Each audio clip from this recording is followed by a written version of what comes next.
Real scare playing out in Atlanta tonight. The CDC asking how could this happen?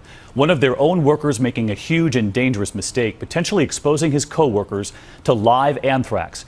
Here's the latest at this hour. Tonight we're learning 75 CDC employees may have been exposed, those workers being treated at this hour, and tonight there's now an investigation underway into how this happened.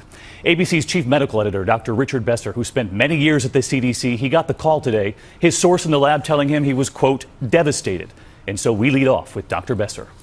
The CDC is telling us tonight that something went terribly wrong. Live anthrax was passed along to labs that weren't equipped to handle it. Between June 6th and the 13th, 75 people without the needed protective gear may have breathed it and become infected. The Level 4 biolabs at the CDC in Atlanta handle the deadliest bacteria and viruses in the world, from Ebola to smallpox, where precautions are serious and necessary. In the Level 3 labs, scientists and doctors work on such deadly diseases as plague and West Nile, TB and HIV.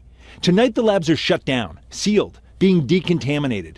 The Bioterrorism Rapid Response Lab is where anthrax, a bacteria, is handled in its live form. It's that live form of anthrax that somehow got into lower level labs, where it may have escaped into the air. There's no risk of these 75 workers spreading the disease to others, friends or family, because it isn't spread person to person. But there is real concern for the workers themselves. None of the workers show any symptoms yet, but they're not yet in the clear. Symptoms like fever and chills, shortness of breath, confusion, dizziness, and headache. If anthrax goes untreated, it has a very high mortality rate, about 85%. Even if you get the right antibiotics, about 40% still die. These workers are all being offered antibiotics for 60 days and the vaccine, just in case. For an organization that works so often with the deadliest diseases on the planet, it's a frightening mistake.